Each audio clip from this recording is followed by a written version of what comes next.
నమస్తే. నేను మీ Gopi. Welcome back to మనం టీవీ. అల్లు అర్జున్ విచారణ అనంతరం సంచలన విషయాలు, సంచలన వీడియోలైతే బయటకైతే రావడం జరిగింది.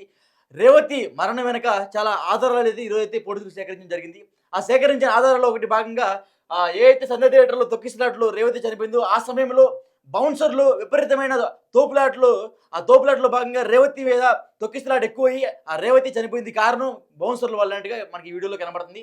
కేవలం అల్లు అర్జున్ బౌన్సర్‌లే దీనికి కారణం అన్నట్టుగా అయితే మనకు కనబడుతుంది.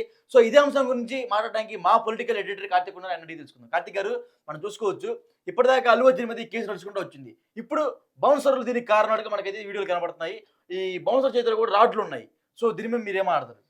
నేను డే 1 నుంచి చెప్పుకుంటా వస్తున్నాను. అల్లు అర్జున్ చేసినటువంటి బిహేవియర్ కారణంగానే ఇది జరిగింది. ఇది ఖచ్చితంగా అల్లు అర్జున్ బాధ్యత వహించాల్సిన సంఘటన అని చెప్తున్నాను. ఎందుకంటే ఇప్పటికీ ఆ బౌన్సర్‌లను ఎవరు పెట్టుకొనొచ్చారు? అల్లు అర్జున్ పెట్టుకొనొచ్చారు. అల్లు అర్జున్ పెట్టుకొచ్చిన ఆ బౌన్సర్‌లకి ఎంతమందికి పర్మిషన్ ఉంది? మొన్న ప్రెస్ మీట్‌లో ఎంతమంది బౌన్సర్‌లు అని చెప్పారు? నలుగురో, ఐదుగురో బౌన్సర్‌లు అని చెప్పారు. కానీ ఇప్పుడు బౌన్సర్‌లు ఎంతమంది కనపడుతున్నారు? సుమారు 50, 60 మంది ఉన్నారు కదా! అవును. ఇంతమంది బౌన్సర్‌లకి పర్మిషన్ ఎక్కడుంది? సినిమా టికెట్ ఉందా లోపల థియేటర్‌లోకి రావడానికి?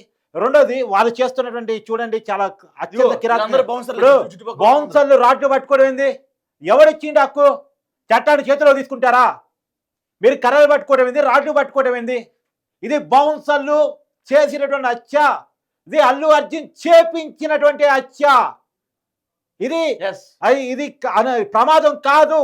ఇది ప్రమాదం కాదు. మనం బ్యాక్‌గ్రౌండ్‌లో చూసుకోవచ్చు. ఈ తోపులాట మొత్తం కేవలం బౌన్సర్‌లే చేస్తున్నారు. సో చూసుకోవచ్చు బౌన్సర్‌లే. ఇప్పుడు సినిమా హాల్లో అల్లు అర్జున్ ఉన్నాడని కార్తీక్ తెలిసిన గారు తర్వాత ఒకసారి చూడొచ్చు. కార్తీక్ గారు, మనం చూసుకోవచ్చు. ఇగో ఈ బౌన్సర్ కర్ర తీసుకొని వాళ్ళ మీద దాడి చేస్తున్నాడు. ఒకసారి ఇదిగో కర్ర తీసుకొని, అదిగో చూస్తున్నారా? సో ఈ అందరికి కారణం బౌన్సర్లే. ఖచ్చితంగా క్లియర్‌గా విజువలైజేషన్ మనకు కనపడతా ఉంది. ఇది క్లియర్‌గా ఎక్స్‌క్లూజివ్‌గా మనం చూస్తా ఉన్నాం.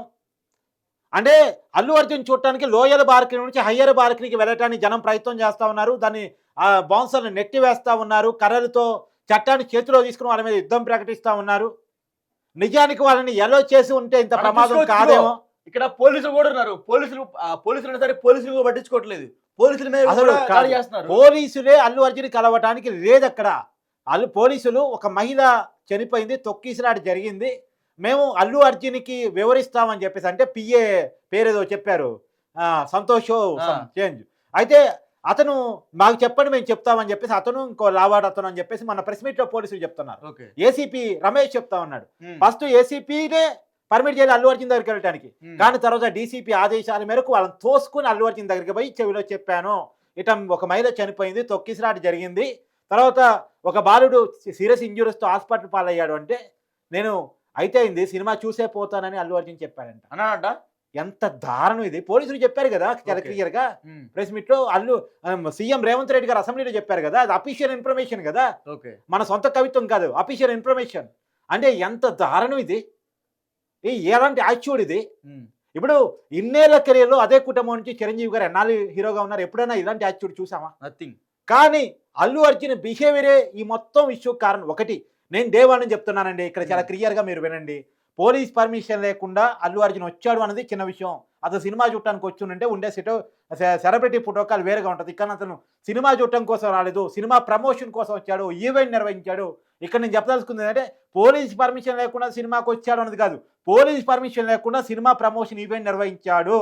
అక్కడ ముషీరాబాద్ మెట్రో స్టేషన్ నుంచి సినిమా థియేటర్ వరకు జరిగిన ర్యాలీ అంతా అది సినిమా ప్రమోషన్ కార్యక్రమం కింద మనం పరిగణలో తీసుకోవాల్సినటువంటి అవసరం ఉంది. పెద్ద ఎత్తున జనాలను మొబిలైజ్ చేశారు. అక్కడ సుమారు 5,000 మంది జనాలు వచ్చారు. అక్కడికి వాట్సాప్లో అల్లు అర్జున్ వస్తున్నాడని సమాచారం పంపించిన వాళ్ళు ఎవరు, అల్లు అర్జున్ వస్తున్నాడని స్థలాన్ని సమీకరించిన వాళ్ళు ఎవరు, అక్కడ చౌరస్తా నుంచి థియేటర్ వరకు ర్యాలీ చేస్తే ఆ చుట్టూ ఉన్న థియేటర్లో ఉన్న జనాలు కూడా ఒక్కసారిగా అల్లు అర్జున్ చూడటానికి వస్తారన్న విషయానికి తెలవదా?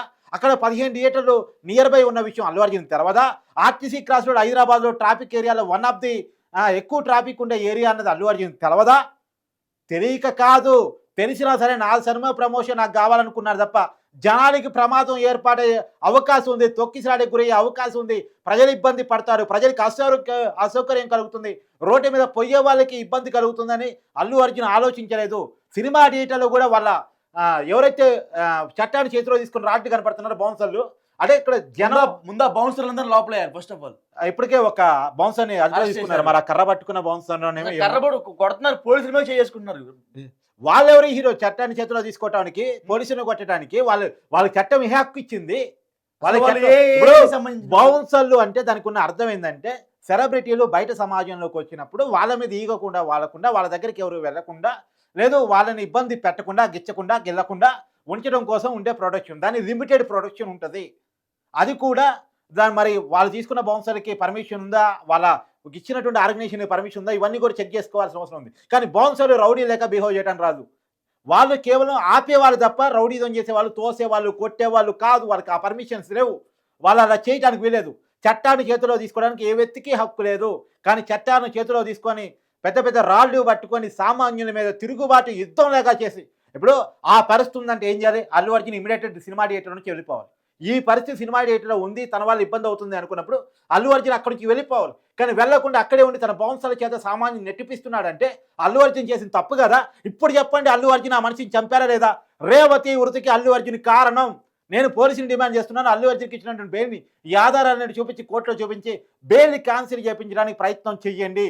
దయచేసి మీరు రాజీ పడకండి. పోలీసు వ్యవస్థ రాజీ పడకూడదు, ప్రభుత్వం రాజీ పడకూడదు. అల్లు అర్జున్ బయట ఉండటానికి కరెక్ట్ కాదు. ఎందుకంటే నేను అల్లు అర్జున్ మీద వ్యతిరేకతతో ఈ డిమాండ్ చేయట్లేదు. అల్లు అర్జున్ లాంటి ఒక సామాజిక విద్రోహ శత్రులు బయట సమాజంలో తిరిగితే, ఇలాంటి మైండ్ సెట్ ఉన్న వాళ్ళు తిరిగితే రేపు ఇంకొంతమంది తయారయ్యే అవకాశం ఉంటుంది. సెలబ్రిటీలకి భయం ఉండే అవకాశం ఉండదు. ఇలా చేస్తే సినిమా ప్రమోషన్ అవుతుంది, 2,000 కోట్ల రూపాయల కలెక్షన్స్ వస్తాయి, తమ చుట్టూ చర్చ జరుగుతుందని వర్మ లాంటి ఆలోచన ఉన్న వాళ్ళు పెరిగే అవకాశం కూడా ఉంటుంది. కాబట్టి దయచేసి ఇప్పుడు అల్లు అర్జున్ కోసం పనిష్మెంట్ కాదు, రేపు రాబోయే కాలంలో ఇలాంటి సంఘటన మరొకటి జరగకుండా ఉండటం కోసం పనిష్మెంట్. మనం అనుకుంటుంటాం కదా కఠినంగా శిక్షించాలి, కఠినంగా శిక్షించాలని. ఎందుకు కఠినంగా శిక్షించాలి? ఇలాంటి నేరం ఇంకోటి చేయాలంటే భయపడేలా శిక్షించాలని మన డిమాండ్. అట్నే అల్లు అర్జున్ విషయంలో కూడా నేను సేమ్ డిమాండ్ చేస్తున్నాను. అల్లు అర్జున్ విషయంలో కఠినంగా ఉండాలని డిమాండ్ చేయడం వెనకాల రేపొద్దున ఇంకొక మేరే చనిపోకూడదు, రేపొద్దున ఇంకొక బాబు హాస్పిటల్ పాలు కాకూడదు. ఈ పరిస్థితి మరోసారి మరొక వ్యక్తి వల్ల క్రియేట్ కాకూడదు. ఇప్పుడు 25 లక్షలు 50 లక్షలకు మనం ఆశపడి దీన్ని వదిలేస్తే, సింపతిగా మార్చి వేస్తే, దానివల్ల రేపు ఇంకో సెలబ్రిటీ ఇలా చేసి 50 లక్షలు కాదు 70 లక్షలు ఇస్తాడు, కోటి రూపాయలు ఇస్తాడు, 2 కోట్లు ఇస్తాడు. వాళ్ళు తీసుకునేటువంటి 300 రూపాయల కోట్ల కలెక్షన్స్ లో వాళ్ళు మన నుంచి కలెక్ట్ చేసే 2,000 కోట్ల రూపాయల కలెక్షన్స్ లో అవన్నీ ఉల్లిగడ్డ మీద పొట్టు లాంటివి. నేను రోజు చెప్తూ వస్తున్నాను, ఉల్లిగడ్డ మీద పొట్టు లాంటిది ఇట్లా తీసి అంత పడేస్తారు.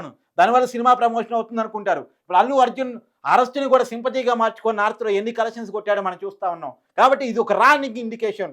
నేను పొద్దున కూడా ఒక వీడియో చేశాను, మనోడితో కలిసి చేశాను. నేను పుష్ప సినిమాని బ్యాన్ చేయాలని కోరుకుంటా ఉన్నాను. ఎందుకంటే ఇది ఒక రాంగ్ కంటెంట్ మూవీ, సమాజంలో ఒక తప్పుడు సందేశాన్ని పంపించే మూవీ, పోలీసులను చట్ట వ్యవస్థని అవమానించేటువంటి మూవీ. సినిమాలో పుష్పరాజు ఎలా ఉన్నాడో బయట సమాజంలో కూడా పుష్పరాజు ఎలా ఉన్నాడు. వచ్చిన కలెక్షన్స్ అన్ని ప్రభుత్వం స్వాధీనం చేసుకోవాలి. ఎస్, మనోడి గోపి చేస్తున్నటువంటి డిమాండ్ ఖచ్చితంగా రైట్. ప్రభుత్వాలు ఖచ్చితంగా ఏ రాష్ట్రాల్లో అయితే ఆ రాష్ట్ర ప్రభుత్వాలు ఈ సినిమాకి వచ్చినటువంటి కలెక్షన్స్ని వాపసు తీసుకొని స్వాధీనం చేసుకోవాలి. కలెక్షన్స్ పొందే హక్కు సినిమా నిర్మాణ సంస్థ కానీ హీరోకి కానీ వీళ్ళకి కానీ లేదు. ఖచ్చితంగా ఇది ఒక రాంగ్ కంటెంట్ మూవీ. ఈ మూవీ ద్వారా సమాజంలో ఒక రాంగ్ కంటెంట్ పంపుతున్నారు. సామాజిక విద్రోహం అంటే ఎర్ర చందనం స్మగ్లింగ్ ఎలా చేయాలి, మన దేశ అటవీ సంపదను బయట దేశాలకు ఎలా పంపించాలి, అక్కడ తీసుకున్న కరెన్సీని మన దేశంలోకి మార్చుకుంటే ఎమ్మెల్యేలను కూడా కొనుగోలు చేసి ముఖ్యమంత్రిని కూడా మార్చొచ్చని ఒక తప్పుడు సంకేతాన్ని పంపిస్తున్నారు. ఇది చట్ట వ్యవస్థను అవమానించడం, పోలీసు వ్యవస్థను అవమానించడం. ఎంత నీచమైన సీను! ఒక పోలీసు ఒక స్మగ్లర్ పోసిన వచ్చి తాగాల. ఏందిరా మీరు పెట్టే సీను? ఏంది ఇది? బుర్ర పనిచేస్తుంది అసలు? మనం ఏం రాస్తున్నాం, ఏ సీన్ తీస్తున్నాం అన్న బుర్రాను పనిచేస్తుందా? ఏం సందేశం పంపిస్తున్నాం? ఇంత నా పోలీసు వ్యవస్థను అవమానించేది. అబ్బాయిని హాస్పిటల్ తీసుకెళ్ళింది ఎవరు? సిపిఆర్ నిర్వహించింది ఎవరు? పోలీసులు. అల్లు అర్జున్ ఇంటి మీద దాడి జరిగితే రక్షణ ఇచ్చింది ఎవరు? పోలీసులు. పోలీస్ అంటే అది. ఇవాళ పోలీసు లేకపోతే అల్లు అర్జున్ బయట తిరగలడా? ఇవాళ ఓయూ స్టూడెంట్స్ను వదిలేసి పోలీసులు కనుక లేకుండా ఇంట్లో పోలీస్ స్టేషన్లోనే కూర్చుంటే ఏంటి పరిస్థితి? కాబట్టి పోలీసు వ్యవస్థ మీద గౌరవం ఉండాలి, సమాజానికి గౌరవం కల్పించేలా కలపాలి. కానీ ఇదా? ఏదైనా పోలీసు వ్యవస్థ తప్పు చేస్తే తప్పుని చూపించాలి. కానీ ఒక స్మగ్లింగ్ చేయడం కోసం, ఒక తప్పుడు దానికోసం పోలీసు వ్యవస్థని కించపరిచేలా సినిమా తీసే రాంగ్ కంటెంట్ మూవీ ఉండటానికి వీలేదు. దీన్ని బ్యాన్ చేసి పడేయాలి. ఈ సినిమా కలెక్షన్స్ అన్ని వాపస్ తీసుకోవాలని నేను బలంగా డిమాండ్ చేస్తున్నాను. అల్లు అర్జున్ మీద ఇప్పటికైనా సమాజం రియాక్ట్ కావాలి, పెద్ద ఎత్తున డిమాండ్ రావాలి. ఈ ప్రభుత్వాలు చేస్తుంది పైపైన మాత్రమే. నేను డిమాండ్ చేస్తున్నాను, అల్లు అర్జున్ విషయంలో తీసుకుంటున్న చర్యలు సరిపోవు. ప్రభుత్వం ఖచ్చితంగా అల్లు అర్జున్ బెయిల్ క్యాన్సిల్ చేయడం కోసం హైకోర్టులో పిటిషన్ వేయాల్సిన అవసరం, సుప్రీంకోర్టుకి వెళ్ళాలి. ఎందుకంటే ఇది చాలా సీరియస్గా తీసుకోవాల్సిన ఇష్యూ అనేది నేను ప్రధానంగా చేస్తున్న డిమాండ్. దీనివల్ల రేపు రాబోయే సినిమాల్లో ఇలాంటి సినిమాలు తీయాలంటే భయపడాలి, ఇలా సంఘటనలు చేయాలంటే భయపడాలి, పోలీసు వ్యవస్థకు వ్యతిరేకంగా ఉండాలంటే భయపడాలి, పోలీసుల మీద నిందన మోపాలి, అబద్ధాలు చెప్పాలంటే భయపడాలి. భయం కలగాలి. అంతేగాని సమాజం పట్ల గౌరవం ఉండదు, పోలీసు వ్యవస్థ పట్ల భయం ఉండదు, చట్టం మీద ప్రేమ ఉండదు. ఇలాంటి దాన్ని మనం ఎంకరేజ్ చేయొద్దు అనేది నేను బలంగా కోరుకుంటున్నాను. ఓకే, థ్యాంక్ యూ కార్తీక్ గారు. Thank you.